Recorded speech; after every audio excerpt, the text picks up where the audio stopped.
very good afternoon, everybody. Welcome. Hopefully we find you well and ready to enjoy another Amros Promotions business lunch, comfortable and after a decent week, I hope as well.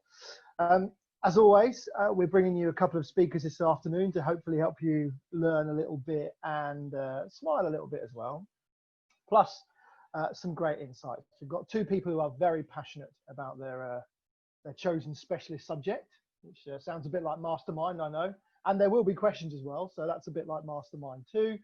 But there's no passing. And from what we've heard, that's what it was like to play football with Brendan anyway. So no problem. Just a few things to remind you of before we get going, just to help things run as smoothly as possible today. If you could make sure that your microphone at your end is switched to mute and display is on speaker view. Should help you get the best of today's little lunch session, and then I'll let you know at the end when we can go back onto gallery view. I just want to clear up a couple of rumours following the Chancellor's announcement this week. Remember, these are still the nearest thing we can get to the physical Amros lunches, whilst mass gatherings are not allowed. And when we do come back, hopefully in the not too distant future, Neil has confirmed that he won't be moving it to a Tuesday night just so you can get a discount on your food. So apologies if that's what you were hoping for. We will, of course, take questions for either of our guests today. You or anyone in your current bubble watching is welcome to chip in with a question. As always, you do it via the chat facility.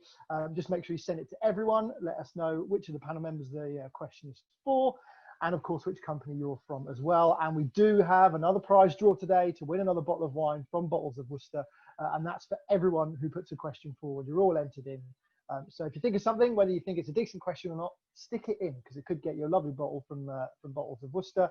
At our last lunch, it was Ian Richards of IRD Consultants who got a lovely little number delivered this week, just thanks for his brilliant question that he asked Gail Ems about her career. So congratulations to you, Ian. Hope you've enjoyed that. So as I said, two speakers for you this afternoon, one to talk finances and one to talk football. I just hope for your sake and ours we get them the right way round. So Dave Darliston will be up shortly. He's from Crow UK. Afternoon, Dave. How are you? Yeah, I'm good, thanks. Yeah, nice to meet you all. I will make sure I get things the right way around, unless, of course, you feel comfortable talking about West Brom under Ron Atkinson. Well, I think I'd be better at talking about West Brom than Brendan would about accountancy. Okay.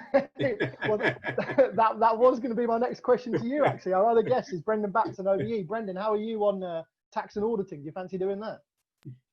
I'm a whiz. Anything. I think the Chancellor's got it all wrong at the moment. I could give him some advice. Okay. All right. We'll keep that handy then. Keep that handy.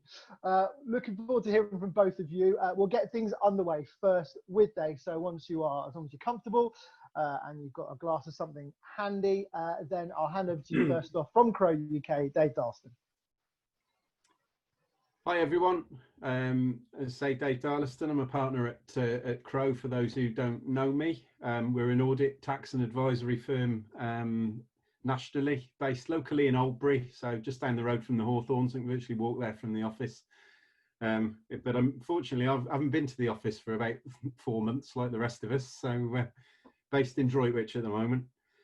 I was trying to decide what to present on to you today. And thought, do I do tax, do I do audit sampling techniques or something interesting like that? But I thought we'd skip over all that and we'd concentrate on the advisory side of what we do, and try and help you in looking at one or two things. We're all dealing with a lot of change at the moment. It's all happening a lot very quickly. Some of it good, some of it bad, some of it very challenging. So what I want to do today is look at, how we can improve your chances of being successful at implementing that change, and putting it through, and trying to share some tips and hints on what you could do. So what I'm going to do for a minute is just share a screen so I can get, hopefully you can see my presentation now. Good. Right, So as I said, change success. How can we improve your probability of implementing it? I suppose I'm going to mention the C word first, COVID, and get that out of the way. As I said, we've all had to make a lot of changes. For example, you know, who would have expected a social animal like Neil Betteridge to be holding virtual lunches with no food or drink provided? You know, but I'm sure that was no, you haven't provided me any, Neil. And no doubt that was born out of him being backed into a bit of a corner with lockdown. What can I do? How can I run my business? How can I get out there and carry on doing what I'm doing? So, you know, we've all been forced to make big changes, and there's very much at the moment a mindset of, can we get things done as quickly as possible? What can we do? And just get on with it, rather than thinking too much about it. And you know, I suppose the in word at the moment is a lot of businesses having to pivot what they're doing. A lot of them going online, finding different ways to do it and make quick decisions just to stay afloat and keep going.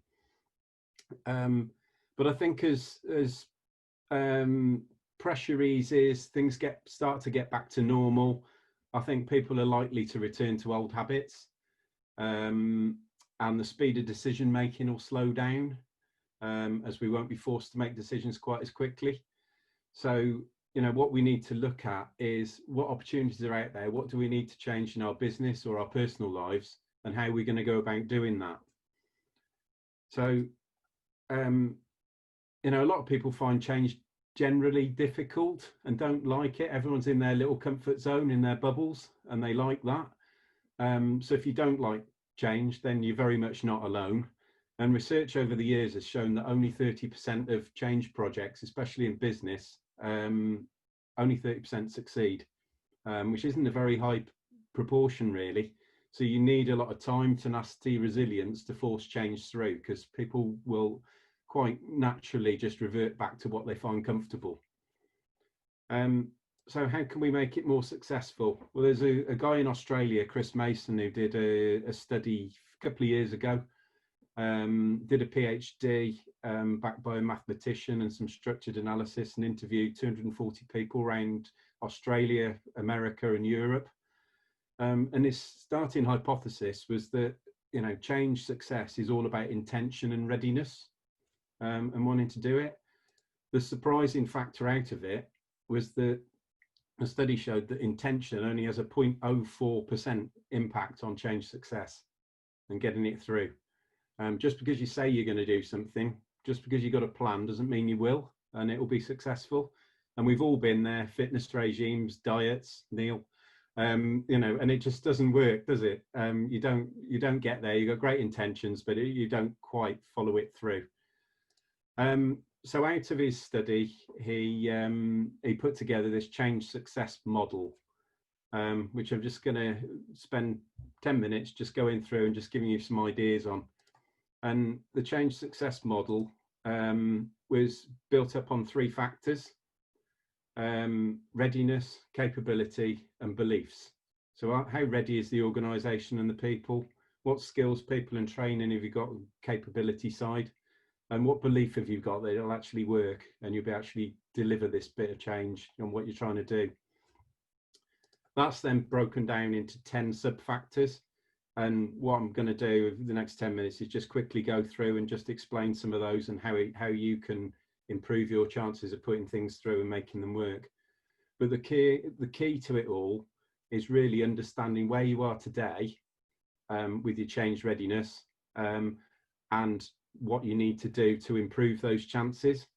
And if you're not ready, then you'll end up wasting a lot of time on chasing strategies, a lot of energy when you're not ready. Remember what I said, only 30% of change actually works when it's put through. So there's a lot to cover, but I'll just give you a headline analysis of it today, because I've only got 10 minutes and I know Neil's put me under pain of death not to overrun. So the first thing is capability, which is about the organisation and the people. And really that's just the ticket to the game. All the studies found that when you analyse people who've run very good or great change success projects, actually the capability side doesn't really change on the scoring. It's the other factors that really make a difference. But the capability side allows you to get on the pitch, so to speak, and be able to start getting in the game. And unless you've got the capability, it won't work anyway. On the organisational side, it's really the day-to-day stuff that we all do in our businesses, in our lives, looking at systems, processes, resources, the infrastructure. You know, we're continually looking at that and how we can improve things, and we do that naturally. And we do it by reviewing workflows, our communication strategies. Is the leadership and the management structure right? Businesses with lots of middle management can stop change happening because people block it. Have you got the right infrastructure in IT? If you got old software stuff that's not up to date, you can't make it work. Have you got the funds to be able to do things, or is it a necessity that you need to change? Otherwise, you're going to go bust anyway. And what's your business planning like? Everything's about planning and looking forward, and knowing where you are and where you want to get to, and then putting a plan together. And on the people side, it's really looking at people capability. What training have they had? What skills have they got? Have they got the experience and collaboration, teamwork to be able to deliver the project? And also looking at innovation ability. Are they the type of people who are sat there going, yeah, we embrace change, or are they really blockers who don't want to do anything? Oh, I've always liked doing this, and they got that sort of attitude. And what's your management and leadership skills like? Are they good enough to drive that change and lead people through it and make sure it happens? So that's that's basically the key areas, and then you can do some training and skills audits to try and find out where your gaps are on that side. So as I say, that gets you on the pitch, and the other two areas are how you can really make a difference. So the readiness side, there's 5 factors there that you can look at that make a difference. Leadership support. So are the leaders of the change initiative, visibly and emotionally there? Are they on board? If they're not on board with the change, then they won't take the team and everybody else with them. And so that's got to happen. And they can do that by participation, getting involved properly, working with the people, talking to them, publicly praising, continuous reinforcement of your values and things like that to get it through. Need for change. That's talking about, do the participants have the belief that there needs to be some, or are they just happy plodding on with where you are at the moment? You're quite happy being a mid-table team, or do you want to win the league? Do you want to get there? If you do, what have we got to change to get there? And you can do that by looking at data and backing it up, benchmarking stuff, communicating the needs to improvement, and make sure that everyone understands why there's a need for change. WIIFM, that's what's in it for me, and this is quite an important one because people involved in it always want to know, well, why is it going to benefit me? Why would I do this if all it's going to do is put more money in the pocket of the owner, or make a lot more effort and time and hassle for me when I don't get anything out of it? But it's not all about money. It's about personal learning, about work-life balance, things like that. Your personal brand might get you experience, and it might just be fun and away from the day job that gives you something different to do. So it's how you sell it to the participants of the team. Change process. Do we have a process in place that's actually going to help people get through all of this? And are we using the most appropriate one? And then is it structured? Make sure everybody understands it. Can they, we might need to train them, help them understand it, and provide some relevant resources. Have they got the time to do it? Have they got the IT equipment, etc.? Depends on what you're doing. Confidence, that's an important one as well. And at the moment, probably through COVID, through what I said earlier, that people have just been embracing change and getting on with it. So they probably say their confidence on change is quite high at the moment, generally. But you're looking at self-confidence of the individuals and confidence in the organisation. And some organisations are quite good at starting projects and never following them through. So then the members of the team will be going, well, we've done loads of things in the past and it never gets followed through. So why I haven't got any confidence in this organisation carrying on and doing this. So that's really the readiness and getting that in place. and you can, sorry, on the confidence, you can support people. And I suppose a key one there is looking to engineer quick wins early on, so that actually people get confident that the process is working and there are things there that are winning, and you're not going for this big, huge project that in 2 years' time you'll find out whether it's been successful or not.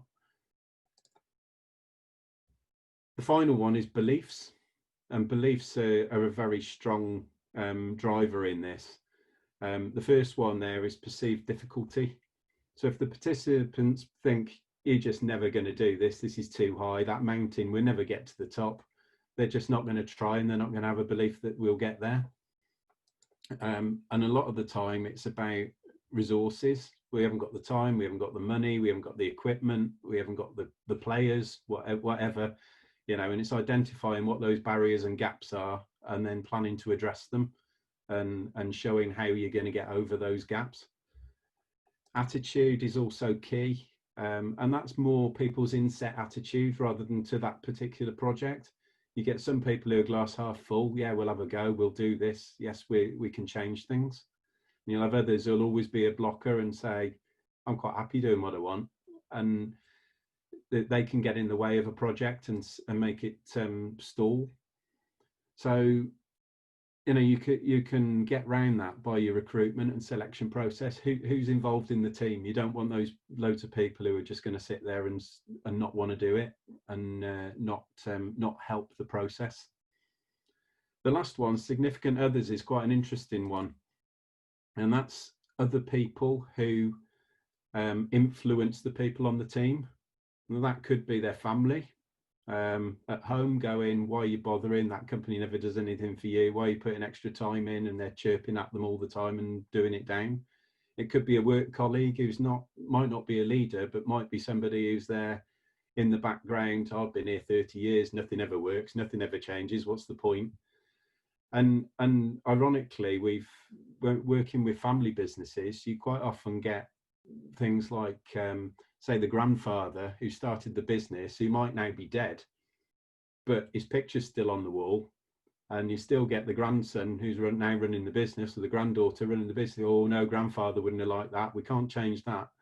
So it's trying to see who are the influencers who are actually stopping people doing it, and what you're doing, and trying to identify them, keep them in the loop, consult with them. Obviously, if they're dead, you can't do that, but it's trying to find ways of getting around that, and looking that times have changed, and try and help people understand what they're doing. So the change success plan, there's a handout you'll come out with the email later. You can score it. As I said before, it's looking at where you are now, where you want to be, what's the gap, and try and identify those biggest gaps and what's going to have the biggest influence, so you can get some easy wins that will ensure that your project and what you're doing is more successful, and you've got more chance of making it work. I know we're not all, some of us are looking at personal stuff as well as business, and the personal change success is based on the same three things: readiness, capability, and beliefs. But there's the things around the side are slightly changed to fit the personal side. But you know, that might be, am I going to improve my golf handicap, or lose weight, or move house, or whatever? You know, how am I going to complete that 100-mile bike ride, or whatever you're going to do? And you can look at what you need to do and put a plan together. And again, that will come out with the slides later. So some action points really from this, I would say, is always have a plan. Don't just wander into things and hope that things will happen. Identify where your weaknesses are and try and address them as best you can. Try it on a small project first, and get some easy wins, so you get confidence that actually doing this has made it work. And then try and start building improving change success into your business plan, so that actually you can make it work. I think, you know, just to finish, I think Brendan would attest to the fact that sportsmen train, practice, perfect what they do all the time. But we in business and on personal side don't always practice and look for training and look for ways we can improve ourselves. And I think it's important that we all spend that little bit of time outside our business or whatever, trying to find better ways of making us be the best people we can be, and our businesses the best they can be. So, you know, what do you need to do to change to get around that? So hopefully I've stopped sharing the screen now. Yeah, so that was a quick run through of that. Obviously, if anybody wants to catch up with me outside of this and have a chat through that a bit more, or anything else around the business advisory we do, then I'm quite happy to talk to anybody and have a coffee, whether that's a virtual one or a real one. And that's me about done. Hopefully I'm on time. You're fine, mate. That's perfect. No, that's great. Dave, thank you very much. Really appreciate it. Yeah, we'll keep an eye out for those slides and everything later on with the email. I personally know someone who I might forward that email to. If you probably use all this quite soon, a chap called Mr. Smith who works at Aston Villa Football Club. But sorry, I had to get that in there because of Jack. So could be useful. You never know next season, mate.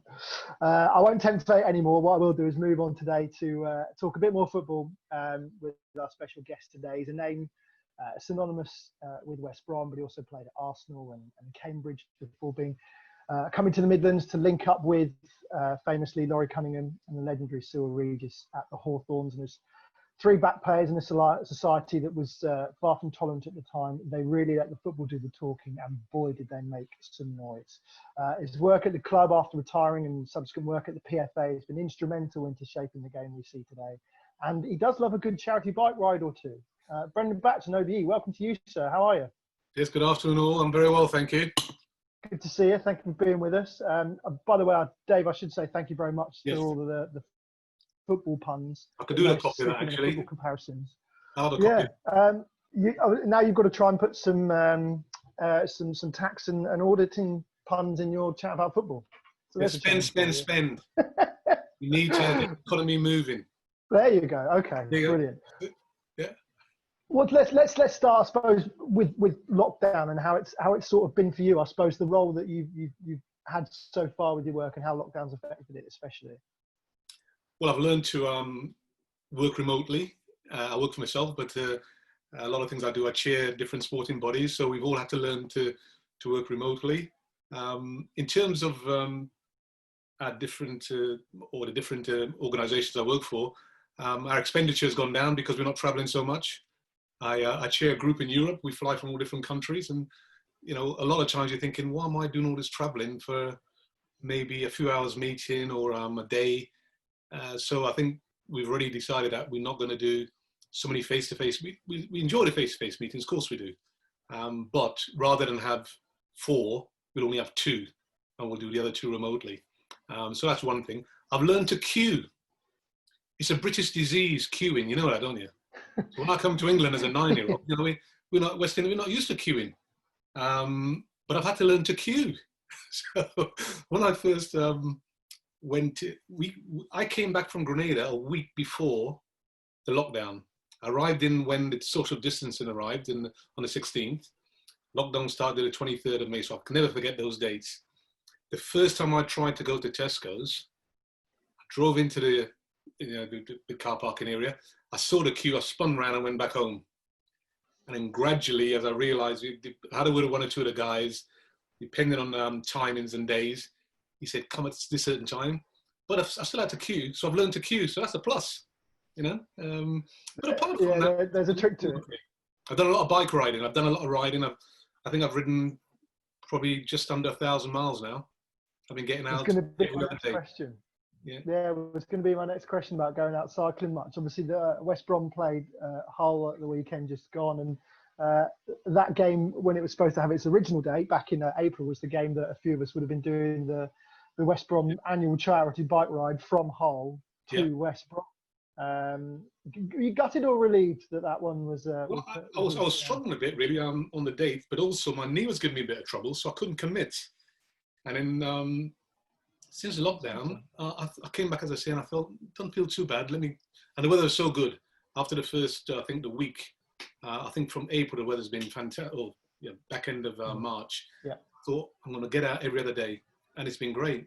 When I first started, the traffic was minimal, hardly any. So it was great. Now you can see more and more traffic, so it's a bit more tricky, to be quite honest, during the week. But that's been a plus for me anyway. Yeah. Mm. I wanted to ask you about football behind closed doors. How do you think you would have coped without a crowd playing football like the players have had to recently? To be quite honest, I can't really answer that, because you sometimes think your competitive instinct would kick in, particularly if you're playing for something, either fighting off relegation or going for promotion, playoffs. You've got something to play for. But I think it is strange. It would be strange. Just using the football, the sporting analogy, turn the television on this morning to see the cricket, and they get the aerial view of the ground and nobody there. You hear a shot, you see a shot, you expect to have a roar, nothing. So I think, I'm not sure how I'd have reacted, but I do think the competitive instinct would overcome any sort of shortfall in a lack of crowd. Yeah. Because we know with West Brom particularly at the minute, we're expecting quite a bit of a nail-biting finish for these last 4 games, and I suppose naturally you'd normally love to have, especially at great moments, you'd love to have a crowd there to celebrate with you. Oh yeah, I mean that's what memories are made of. It's the scenes going back many years when under Gary Mexon, when I think it was the game against Crystal Palace which sealed the promotion. Those sort of scenes, they're not there for the players. I mean, Liverpool walking out to the Guard of Honour, is Man City with their crowd not there to see them. You think of those Liverpool supporters haven't seen it for 30 years and they can't be there. So yes, it is a real shame. But I think the main thing is sport in general is starting to reopen, and that's got to be a good thing, because there's nothing worse for a sports person if you can't ply your trade. We just got to get on with things. It's a strange world at the moment, no doubt. Yeah. In your work post playing football, obviously you've done a lot of work on the Kick Racism Out of Football campaign. So what's it been like for you seeing things like players taking the knee before games? Oh, it's been fantastic, because I've never seen. I really do think there's a moment here that we should be able to capitalise on. I mean, I went to the protest up in Centenary Square. It was supposed to be Victoria Square, but it was such a big crowd. Trying to social distance was a bit of a challenge, but I managed to do it. But I've never seen so many young black and white kids. This isn't just a black issue, but see so many black and white kids all together, placards, all chanting the same mantra was fantastic. I got quite emotional, really. We had a little vigil in Albury for George Floyd, and we took a knee for 8 minutes and 46 seconds. It's a long time to be on your knee. I'm a good Catholic, me, but I don't think I've knelt down for so long. But that's a hell of a time. I mean, it's quite incredible. And you do get a bit emotional, but I think there is an opportunity here, because it's not just about in the States, it's not just about in the UK, it's across the world we're seeing this response. You see, look what's happened with the NFL. After 4 years of denying to Colin Kaepernick what he did, they suddenly come 360. So it is fantastic to see, and I hope that we'll have a better society in terms of equality and inclusion as a result of these the highlighting what we saw with George Floyd. Yeah. Because it was still a huge issue back in your playing days, wasn't it? So what's it been like going from those days having to develop such thick skin to seeing everything now? I think it's moved the narrative on. I mean, we dealt with it in our own way. I mean, I came to England as a 9-year-old, never experiencing racism until I came to the UK. And it became a way of life. You grow up, you meet your challenges, and you have to deal with them in your own way. I think on the football pitch, that was a way. I think in sport and the arts, there's an opportunity for acceptance because of your talent that's on display. Having said that, away from the pitch, you're still encountering the same problems. We talk about the anti-racism campaigns up in Newcastle, Sure Racism the Red Card. That was started off with £50 from Shaka Hislop, the American goalkeeper. Walking out from training one day, a group of young white kids were calling all the names under the sun. He turned around when they realised it was Shaka. Oh, bloody hell, sorry, Shaka, can I have your autograph? And you hear that all the time. So he helped start off that campaign, which is a fantastic campaign.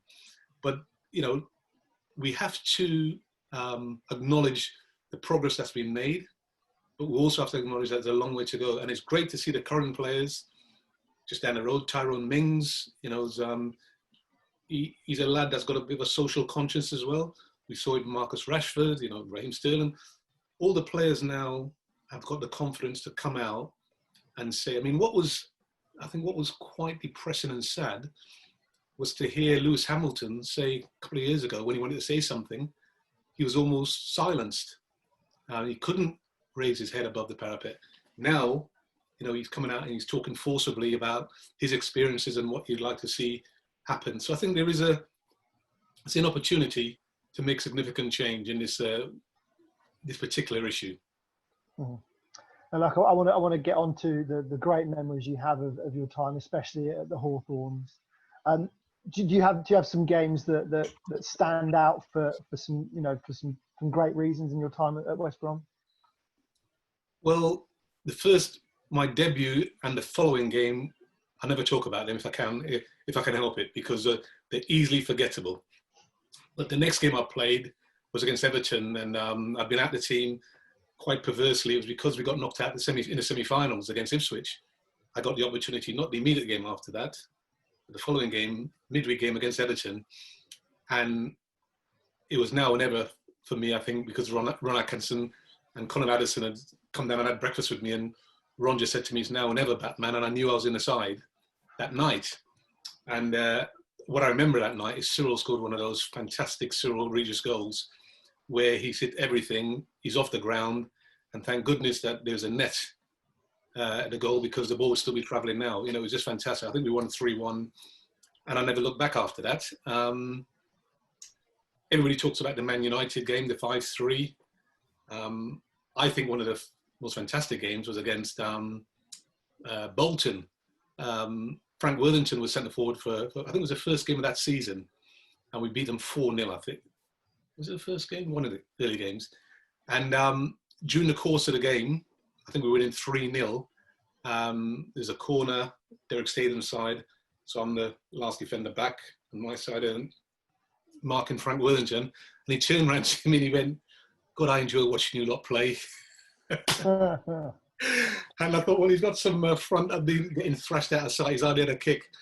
And I think the one that really sticks out is the Valencia game in Valencia, because they had a fantastic side.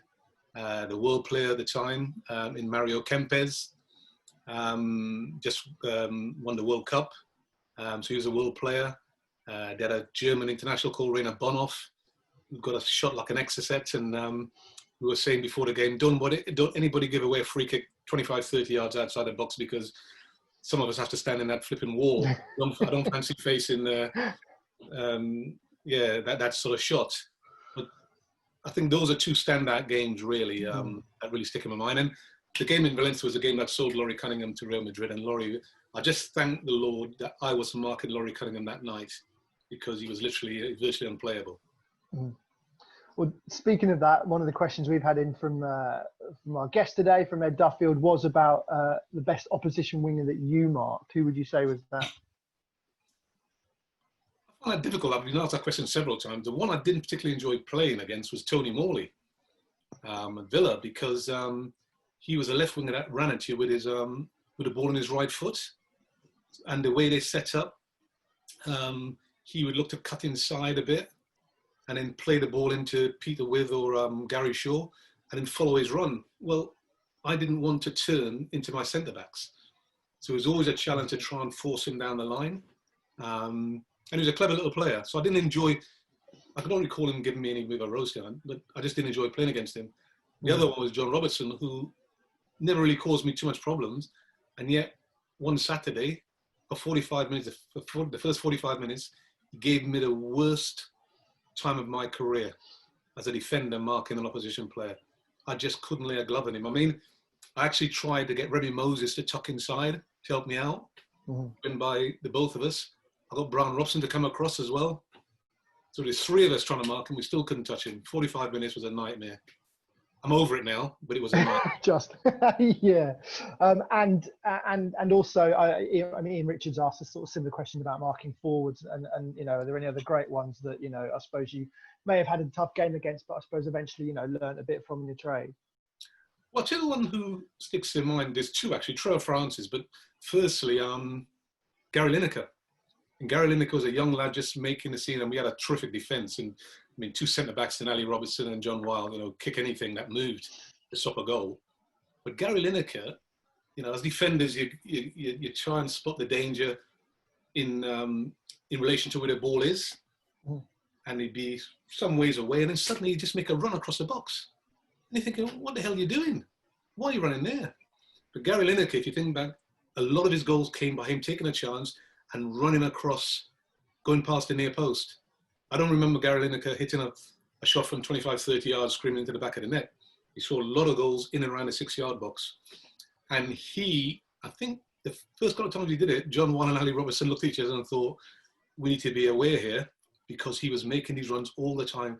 Nothing came of it. I think we beat him 3-0 or 3, something like that. But you just had a feeling this lad was something a bit different. He took a chance. And Trevor Francis, because he was quick in and around the box, and I think I played against him in reserves for Arsenal up here, and he was 16 years old. And I think within a couple of weeks, he was in the first team. I think he was still 16 when he made his debut. And he was just like grease lightning in and around the box, and very much a predator. Yeah, so he sticks in my mind as well. And I want to just take a couple of minutes to turn it and talk about your teammates, because obviously being with a group of players is one of the best experiences any footballer can tell you, that team experience. Who was it great to share a dressing room with, to share an away trip with? Well, for a long time, my roommate was Ali Brown. And he was great. I mean, Ali, terrific player, had a great season, that 78-79 season, and yet lacked a lot of confidence. If he wasn't scoring 1 in 3, he was, I think I'm going to be dropped tonight, And yet, at the end of that season, him and Tony Brown were Midland Player of the Year.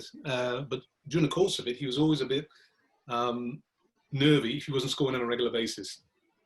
And all forwards have a dry spell, then they come back again. Derek Statham, as a fullback, when I first saw Derek Statham play, I had to go back and say goodbye to my teammates at Cambridge United and get my boots and that. And I went back and I said, I think I'm quite a decent fullback, but I've never seen a fullback play like Derek Statham. He was unbelievable. His first touch was that of any top-class striker. He was brilliant first touch, great left foot, good distribution. At the other end of the scale was Tony Brown, the proverbial schoolboy, great enthusiasm. I think he comes across in his commentary when he does his radio. And I think I was very fortunate. It helped me join in a team with such good players, good understanding. Lenny Cantello was fantastic for me, played ahead of me. I had Laurie Cunningham, who was always available to give the ball to. I could go through everyone. But it was just a joy, and emerging Brian Robson. I mean, we saw, when I first arrived, Pop used to hardly say anything to anybody. One of his best friends was Lenny Cantello. Both Mancunians, or not, he was a Manc, but he seemed to gravitate to Lenny. And Brian emerged to be one of the player he was, but at the time, I didn't realise he was such a good player, or to become such a great player, because he's very, very quiet. But I was very fortunate to be in that team at that particular time for one season only, I must add. And how does being on tour with your teammates compare to, I don't know, being on tour with the Baggies bike ride crew, and having roommates like Bob Marley, for those people who know? Yeah. Well, being on tour, they didn't drink as much as that bike ride crew. I mean, and I think there must be a place in heaven for me, because I had to suffer rooming with flipping Bob Marley. I mean, I can't even begin to tell you on here, because it'll be censored at a later stage. Yeah, but, that's all right. Part of it is because we've got a common interest with the Baggies, and putting a bunch of guys together. Obviously, in come back from Swansea, we had Helen as well. I think it's the first female that had been on a bike ride. It's great fun. There's a certain camaraderie. You struggle through the miles, but it is great to get back in the hotel and have a few beers. And it's just a nice thing. And of course, riding into the stadium at the end of it is what we're all looking forward to. And it's great fun, and keeps you a bit fit. Apart from those who do it completely and not pretend that they've got a pulled hamstring or whatever. Yeah. No names, Yeah. no patrol. I'm gonna see a couple of people putting their hands up here. Rob Burns has just chucked the question in, and I think just after last night, for anyone who was watching football, they'll want to know about it. And I'm sure you've been asked many times, and you might have formed a better opinion now than you did maybe a few months ago. Where do you stand on VAR? I think it's a necessary evil, really. It's been well adapted to other sports in terms of Hawkeye, and you know, I watch a lot of cricket, and you see stuff. Modern technology it won't go away. There are teething problems. I'm never quite sure why they haven't included. I know why they haven't included, but get a former player on that panel as well.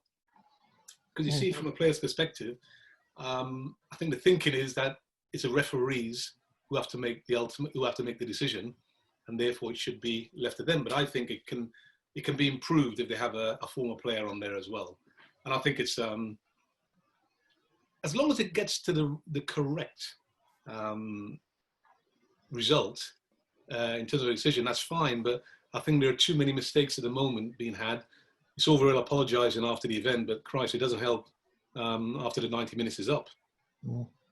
Had that last night, didn't we? Apologies, and we've had it this since restart a couple of times. Apologies for it not getting it right, and it worries me if that doesn't get it right. Then either what's the point, or where do we go from there? Yeah, it needs refining without a doubt. But you're trying to get to the right decision, and it should help once everything has been sorted out. Yeah, brilliant. Well, look, thank you, Brendan. Thank you for your questions this afternoon, everybody, as well. I would ask now, if you can, to flip things over slightly and take yourself back to gallery view as we get some closing words from Amros Promotions' very own director, the man who I know this week was very excited to receive an email from a certain international rugby coach, but I'll let him explain a little bit more about that. Here is Neil Bettridge. Thanks, Kirsty. Yeah, we'll do rugby in a little moment, but I'm still in awe of my football. One of my heroes. I was there at Valencia watching you as a youngster, because obviously you're considerably older than I, Brendan. But I can't remember too much of the game because I'd spent a week in Benidorm to go and watch the game in Valencia. So I think I'd had a few too San Miguel's, but hey ho, it's great. And one little story about Mr. Bob Marley, who I know very well. He does profess one of the evenings while he's rooming with Brendan, they actually shared a shower. But I'm not going to cast any aspersions of what went on in that room. But it is the great, the crack, the camaraderie. Can I just tell you that the bromance is off. You went up and got married. I don't know if anything to do with me.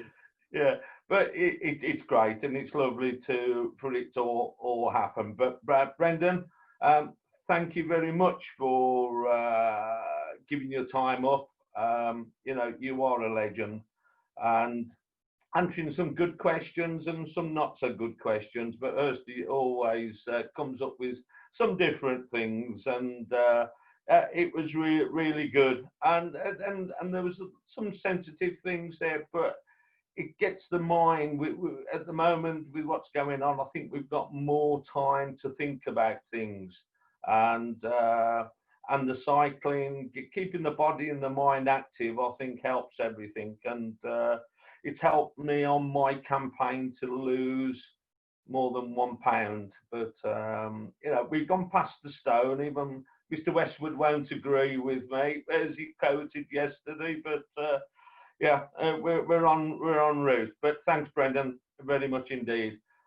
Dave, thank you very much. Actually, for an accountant, that was quite interesting.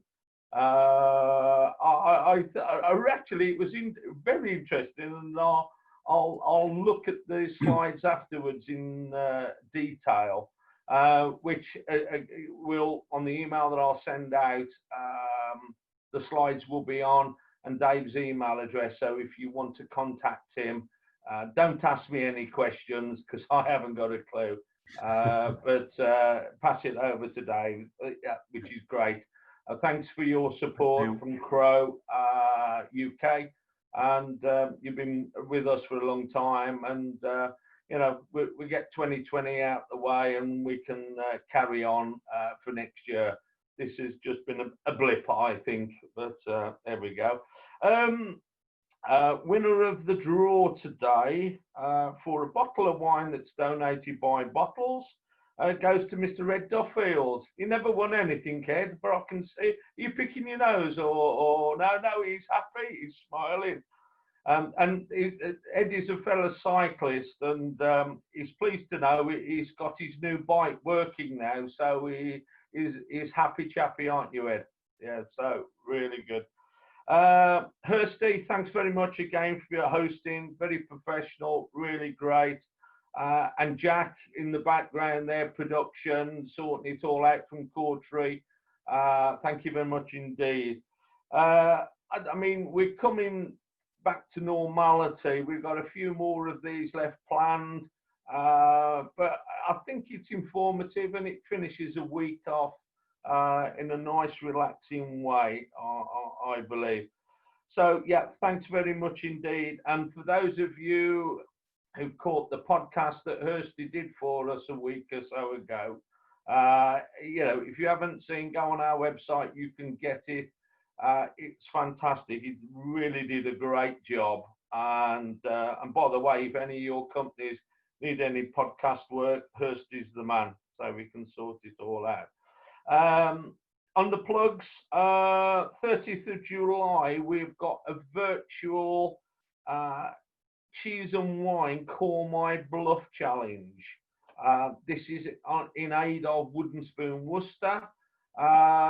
Listen, you haven't got to worry the rules and regulations. It's going to be fun. There's alcohol involved, 4 bottles of it, a little bit of cheese, and more importantly, a Black Country Harry Scrivens pork pie, which we tasted yesterday on the golf course, which was really, really good. So we're taking our job seriously on testing things out for people. The way I played, it looks like I'd drunk 4 bottles of wine as well, but never mind, it was good. So yes, it'd be a great event. We've got signed up already. The TV legend Bob Warman and the delectable Gail Ems are on the panel, and so we've got 1 or 2 more that we're going to be adding on. But we'll turn on to rugby. We've announced this week. We've got a little video and there's an email gone out. Big lunch that should have been a week ago with England rugby coach Eddie Jones. We've now got a confirmed date from Eddie for the 11th of December, and that's going ahead. Obviously, if Boris has changes things around a little bit, but we're working positive. As we said earlier, Brendan, the glass is half full. We're carrying on, and everybody's confident it will happen. The event is sold out, but we're having to move venue because of the Chateau Wimpney. We're finalising that, but we may be able to take a few more people for that event on the 11th of December. Anyway, that's me all done. Thank you again for all your support and coming on to staying connected. Next one again is in 2 weeks' time. That's sponsored by MFG Solicitors. All it goes for me to say is have a great weekend. Cheers to you all and stay safe. Thank you very much indeed. Cheers. Cheers, Bye-bye. Bye. Have a good weekend. Cheers, Anne. And you. Cheers, Cheers, everyone. guys. See you soon. Take care. Yeah.